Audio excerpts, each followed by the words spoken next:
Thanks for joining us during this online service. My name is Chris. I'm the lead pastor here at New Life Church in Cupertino. And if you joined us for one of our Christmas Eve services, we're really honored that you would join us again. And if you're just checking out our church online, we're really honored that you would check us out as well. We would love to meet you on campus again sometime in the near future. Happy New Year. On behalf of our church, we hope your Christmas celebrations went really well, and we hope that you're looking forward to what 2018 may bring to you and your family this year. Just kind of a quick overview of our time together. This online service is going to last about 30 minutes, and it's going to include a song by Heidi, our creative arts pastor. And you can kind of think about it like karaoke. The lyrics are going to be on the screen, and you're going to be able to follow along. If you want to sing, you're welcome to. This online service is also going to include a short message by me, and I do mean short. And it's also going to include at the very end some opportunities for us to connect together, connect with each other when we start our regular services again on Sunday, January 7th. We do want to let you know, though, that our mission and kind of everything we do as a church is to help people to take a next step to following Jesus. Now, you may have removed yourself from a religious environment, or you may have not been in a religious environment since you were young, or maybe you walked away from religion because somebody hurt you or you had a bad experience. Or you may be just not sure what you believe. But we work really hard and we strive really hard to be a church where people can come and figure out what they believe and explore and find and discover who God is. And so we would love for you to be a part of our church. One last thing kind of before Heidi leads us in a song is that if you have kids, normally on a Sunday morning we have a kids program for both preschool and elementary age kids. Starting January 7th, we continue that program and we resume that program. But today, you'll notice on this page, you notice some links for a few things. For some activity pages that you can download. There's also a link to download the Bible app, which they have a Bible app for kids specifically with different activities and different games and stories that they can listen to. But you'll also notice a parent queue, an overview of kind of what we teach our kids each month. And you'll notice that on this page as well. So we'd love for you to if you have kids, take some time to get that all set up and look around at those things. And when you come back, we're going to be led in a song by Heidi, our creative arts pastor.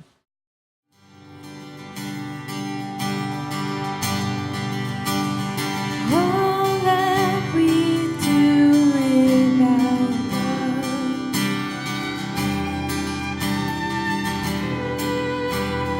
it means nothing.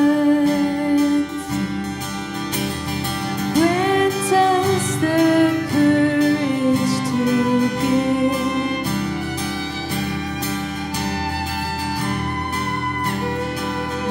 As you're calling,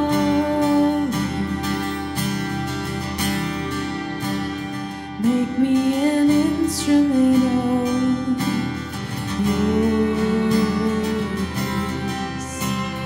Where there is hatred, let me sow. Where there is darkness, let me shine light. And may your love cause us to open up, cause us to open up our hearts. May your light cause us to shine so bright that we bring hope into the dark.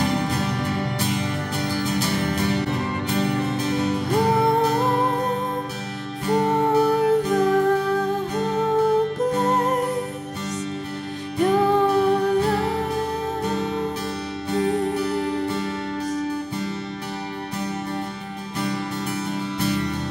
Strength in my weakness, your love is.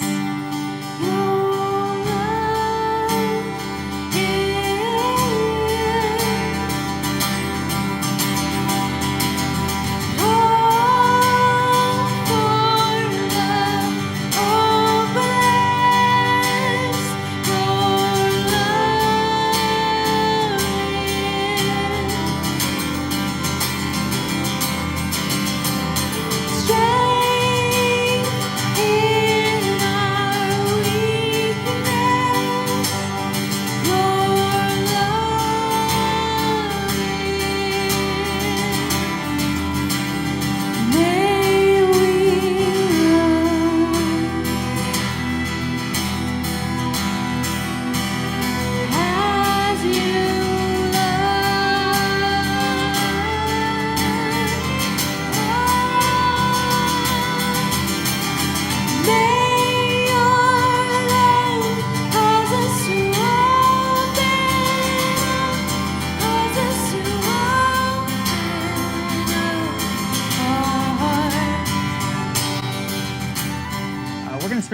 time talking about something that I think all of us can relate to, and hopefully we're going to move towards something that I hope all of us can relate to.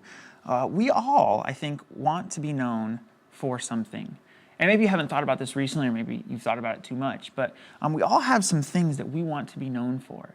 And when you think of this, you want somebody to think about you for doing certain things. That there's some adjectives that you hope will describe you when other people think of you.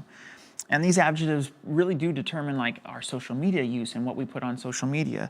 They determine what we say about ourselves. They determine what we hide from other people. They determine what we put out in front of other people. They determine what we listen for and what we hear for.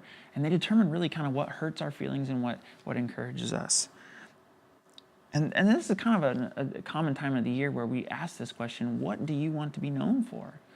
And so we're going to spend a few moments in kind of a sense of transparency. I'm going to spend a few moments telling you what I hope to be known for, not because this is all about me, but because I think it will help us lead to where we're going to go. So a few things that I want to be known for. The first one is really something that kind of impacted me as a child through my family. I want to be known for being a great father.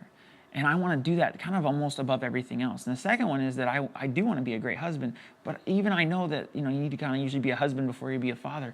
But I really want to be a great father because of not that lack of that in my life as a child.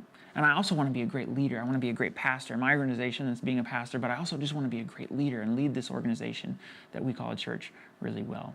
And so what do you want to be known for? What about you? What if I asked you to share with somebody next to you, or if you're at Starbucks, to share with the person next to you, or if you're at home, to go across the sidewalk, to go talk to your neighbor and tell them what you want to be known for? What are the things that you hope people know about you? And then a follow-up question is, what do you hope will happen, or what do you do when you don't measure up? And when you don't measure up to your own standard? I think for most of us, we pretend, or we excuse away, or for some of us, we just mislead other people into what we hope they will think about us. And then the problem is that when we begin to manage our image, we actually really become imaginary. We actually become somebody that doesn't really exist. When you're something on the inside, but the thing that you're trying to portray on the outside doesn't match up, you really are an imaginary person. And it might not even be something you did without purpose or without meaning to. But that kind of, in turn, makes it impossible to be genuine with anybody, to be genuine in your relationships, to find genuine intimacy and companionship and friendship. It makes it kind of impossible if you're pretending. You really can't have genuine relationships if you aren't genuine, because they won't genuinely know you. And I unfortunately, I know quite a bit about this because of my career as a pastor, and kind of something that in many ways I think my fellow pastors and we're really the worst at this. Many of you can maybe relate with this, but you think about being an older sibling or having younger siblings or younger nieces or nephews or somebody that you're trying to look out for. Or maybe if you're a parent thinking about your kids, you don't want to do anything that will impact or negatively influence their respect and their view of you. That you really want to be careful how you act and how you behave around those that are younger than you, because you don't want to impact or lower the view that those people under you had. And that's kind of the same way of being a pastor. There's a sense in which I feel many times, and I think other pastors would say this as well, that we feel like we always have our kids or our younger siblings always around us. Wherever we go, whoever we're with, it feels like we have to always be on. And I'm not necessarily asking for your pity, because in some senses, we all kind of fall into this trap at some point. But there's a sense in which, for pastors like me, that to the degree that my life or my family's life or my faith kind of veer from what I present it to be, to the degree that there's a gap in how I present myself and how I actually am, to that degree I am tempted, and I think you also maybe are tempted, to pretend. To pretend that it's something that we're not, to pretend that we are somebody that we might not really be. To the extent that there's a gap in what we present to other people and who we really are, we all are, in a sense, are kind of tempted to pretend and to be somebody else that you want to be. And in fact, in my line of work, it's almost sometimes even worse in that the people that I work for, the people in the church, the people that I work with, they almost want me to be a certain way. You want the pastor, you want somebody to be who they actually are up on stage. You don't want them to be any different than how they present themselves on stage. You wouldn't want me to start talking this morning if we were going to talk about self-control and to start off by saying, I want to thank my leadership team for helping me out last night. I had a few too many on New Year's Eve, and they kind of came and picked me up and helped me out of a tough situation. Now we're going to talk about self-control, right? You wouldn't want that to be coming from your pastor. And again, there's a sense in which we all kind of fall into that trap. And in some ways, there's the same kind of pressure at your work and at your house and in your friendships and in your group of people that you're connected to. That the truth is that we all kind of have some gaps between how we describe ourselves and how we actually are, how we convince people the adjectives they should use about us and who we really are. To some extent, we all kind of pretend. We all kind of cover up. We all kind of hide who we really are. And unfortunately, for many people, where we pretend the best and the people around whom we pretend the best are really religious people or religious environments. That right here where I am, I'm in a church setting, obviously I'm in a church auditorium, that in religious environments, for many people, it's the best place or the easiest place for us to pretend about who we really are. That if you think about the last time that you were in a religious setting or in a temple or whatever, that you were probably wearing nicer clothes than you are right now, or maybe just nice clothes for you. You were probably on your best behavior. Maybe your family was on their best behavior. You look around at everybody and it seems like every couple is happy. You look at the other people and you think, they must be happy with their jobs. How they're talking about their jobs, they must just be a perfect job for them, right? And unfortunately, the easiest place for many people, and I can only speak for the church in particular because that's what I know the best. In church, sometimes it's the easiest place for people to pretend that they have it all together, that they're organized, that they're cool, they got it all together, they can do all those things. And thankfully, we're not kind of gathered together today, but I wonder how many of you have screamed all the way in your car, all the way to where you're going, your religious setting, you're going to church, your temple, wherever, and as soon as you got into the parking lot, and as soon as you stepped out of your car door, you put on that face, right? All of a sudden, the screaming that you were doing as a family or with your spouse or with your siblings or whatever, that stopped and you walked into a religious environment where you kind of pretended to have it all together and to be somebody that you weren't. And the reason I think we pretend at church or we pretend in a religious environment or really anywhere we pretend is that we think that if people saw the real us, that they wouldn't really like us. That if people knew what I was really like, they wouldn't really like me.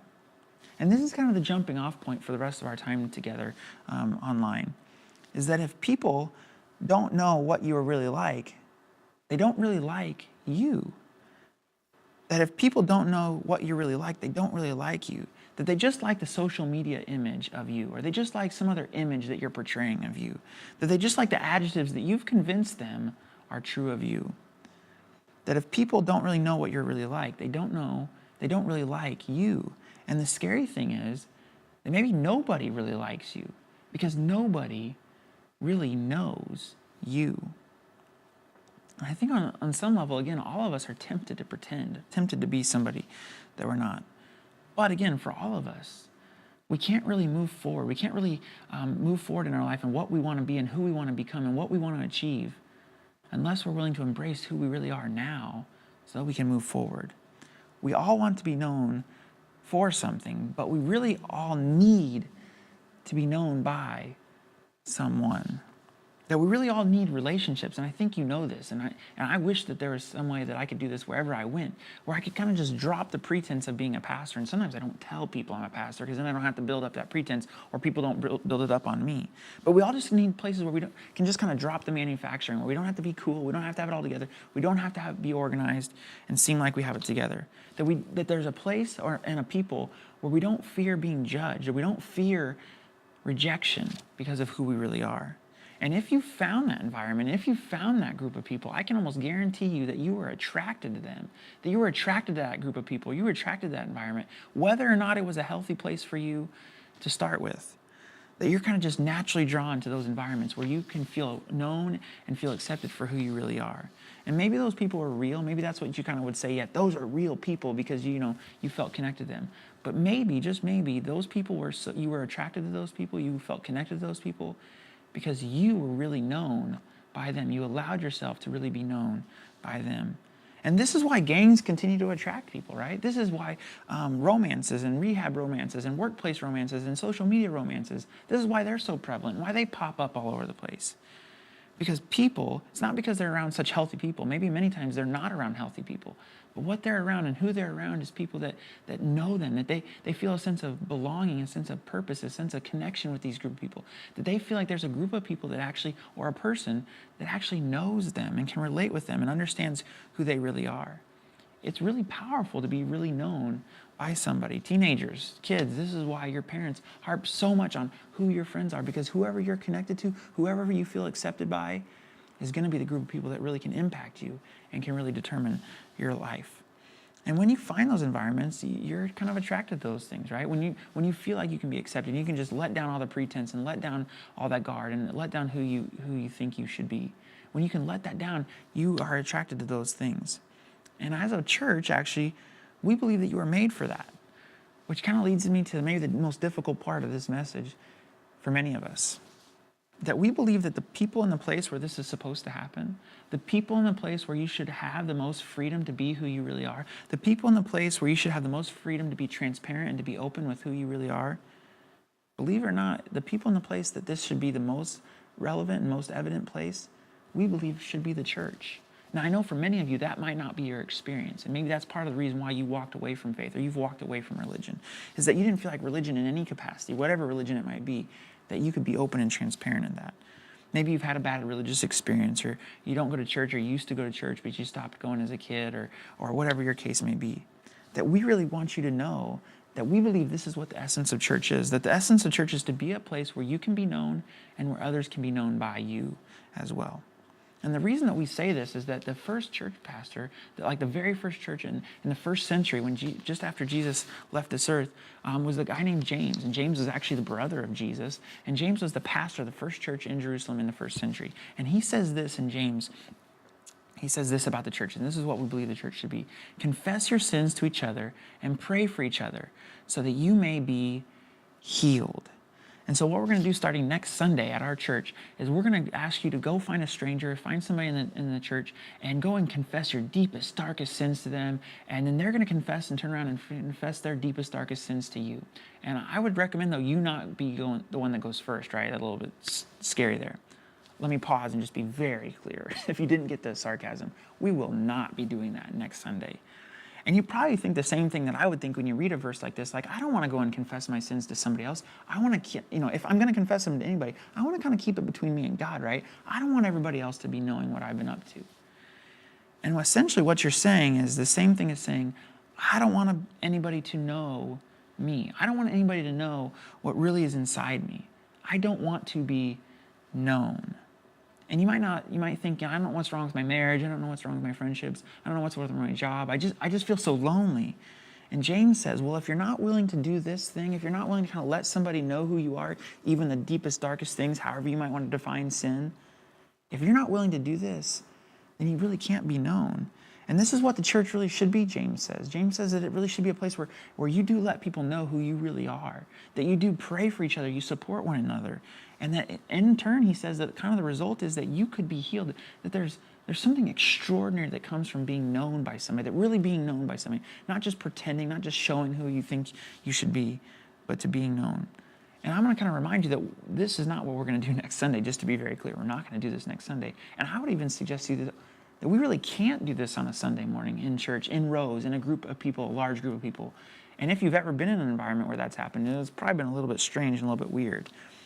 But another church leader actually kind of continues on and says, this is also how church should be. He says this in Hebrews. Another church leader says this, let us think of ways to motivate one another to acts of love and good works.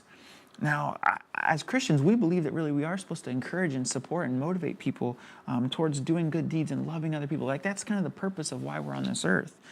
But the writer here says that we're supposed to figure out how to motivate people, that we have to figure out this thing of like spurring one another on, another translation says, or encouraging or motivating somebody towards these things. And I don't know about you, but if I asked you to do this to somebody you don't know, it would kind of seem superficial, wouldn't it? It would seem like something that just doesn't line up, it doesn't seem right, because you're not even sure what to say, right?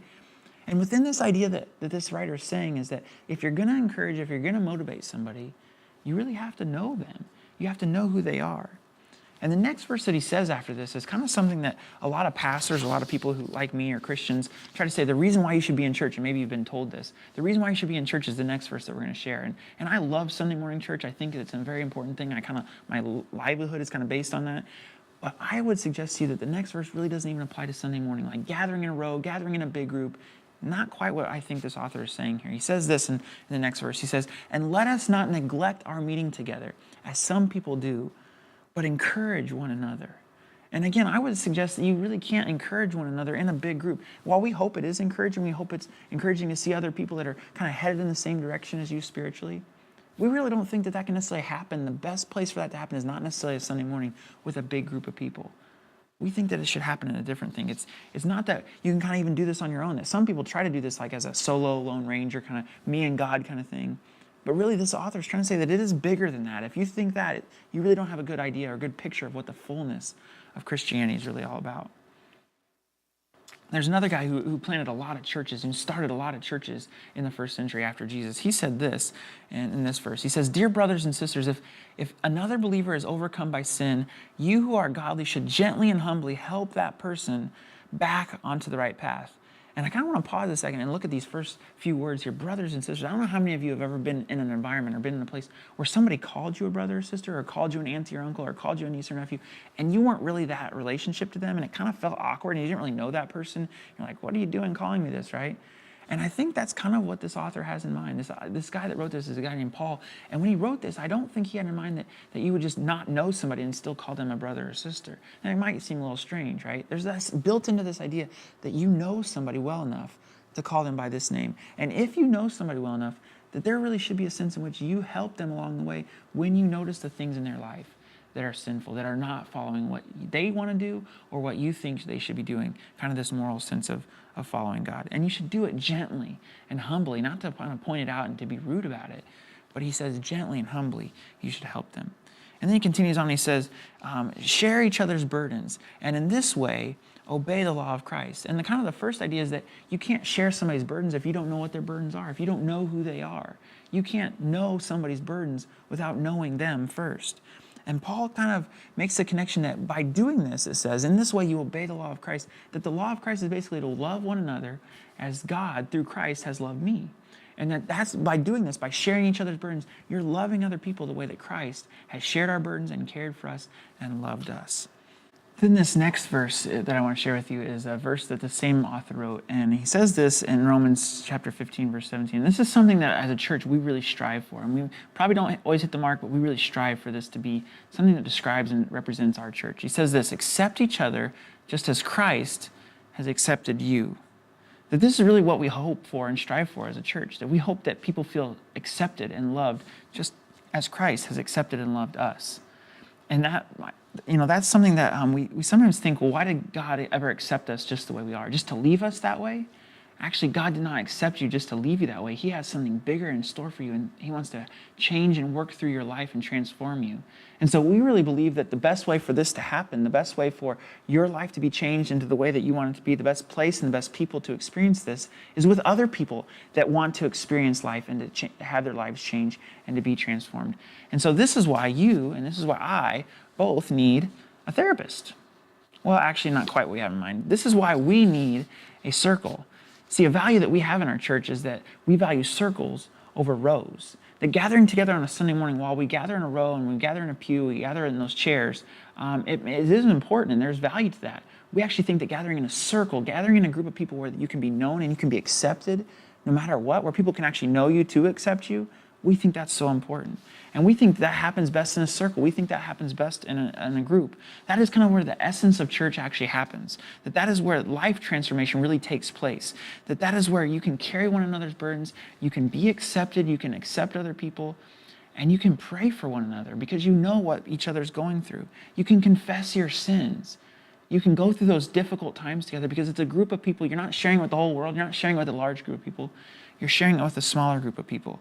And this just might possibly be the place where somebody else in the group says, oh, you're struggling with that? Me too. Oh, my wife and I, we're struggling with this. My husband and I, we're struggling with this. I didn't think anybody else was. I thought I was the only man or woman struggling with this. And now, oh my goodness, me too. I know that somebody else is going through that too.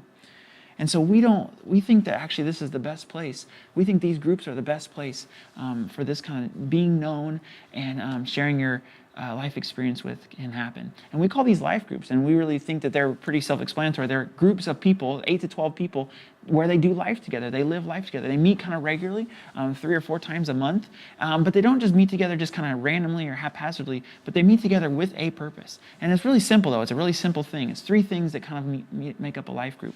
That these life groups involve discussion, and they involve discussion of a kind of a topic, a similar topic. Some of these groups focus on books of the Bible or different themes of the Bible. Many of our groups actually focus on the sermons, the message series that I present or that another presenter has, that kind of help direct our time, direct our discussion, direct our questions towards this topic. And we discuss that kind of together. The second thing that they all involve is they involve prayer, that they involve times of praying for each other and supporting one another.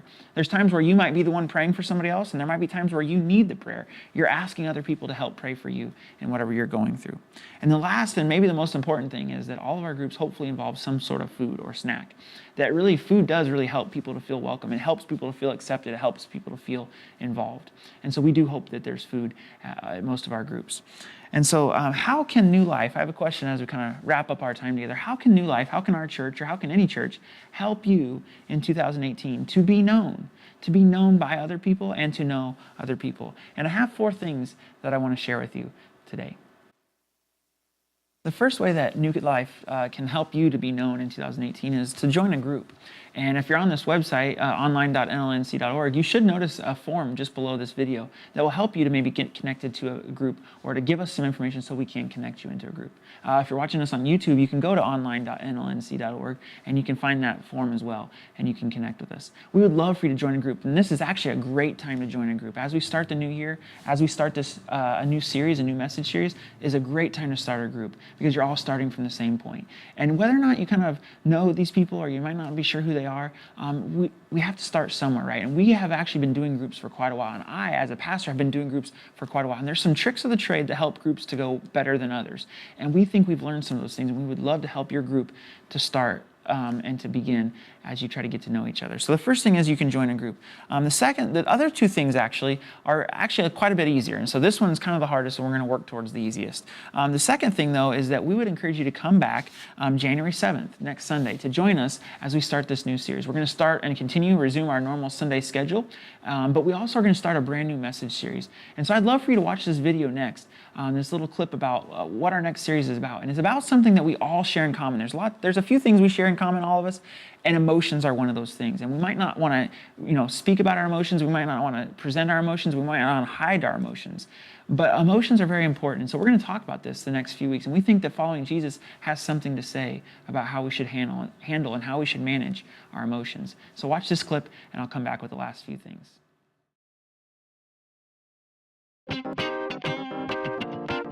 The finest of all thinking organisms, the human brain.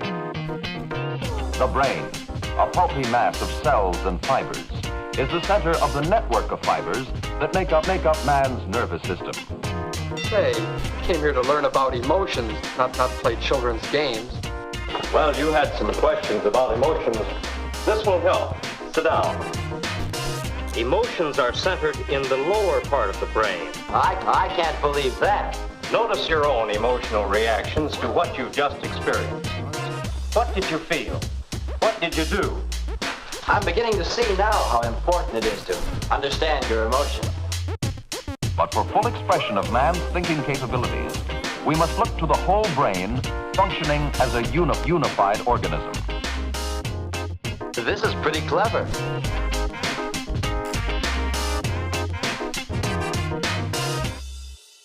So we'd encourage you to join us for this series starting January 7th as we start this brand new series about emotions.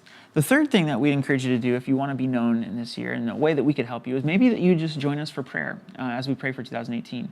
On January 1st, New Year's Day, at 11 a.m., we're going to meet at Memorial Park here in Cupertino, and we're going to meet at the amphitheater, and we're just going to spend a few moments praying together, kind of just in an environment where we're out in the community, we're able to be looking at our community and to be praying for our community, and we're going to be praying for people that stop by, but we'd love for you, if you'd like to stop by, to come by, and we'll pray for you as well. We'd love to pray for what you're looking for 2018 to be, or who you're looking to become in 2018. So maybe that's another way for you to connect with us or to be known in 2018. And the last thing is that maybe you just need to look around our website somewhere. I know very very much that coming to a church or coming as a new person to any organization or any group can be very intimidating. And coming to a church is very intimidating, and we know that. And so we would love to help you. And we actually created this website to help you to know a little bit more about our church, is what we're trying to be and what we're trying to become as a group of people, striving to be known, striving to follow Jesus with our lives. And so we'd love for you to look around our website and check out a little bit more about who we are from our website.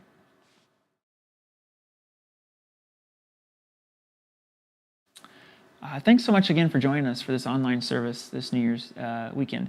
We just want to share a few last things with you as we wrap up our time together. We just want to remind you that January 7th does start we kind of resume our regular Sunday schedule. We actually have a Chinese service that meets at 9:30.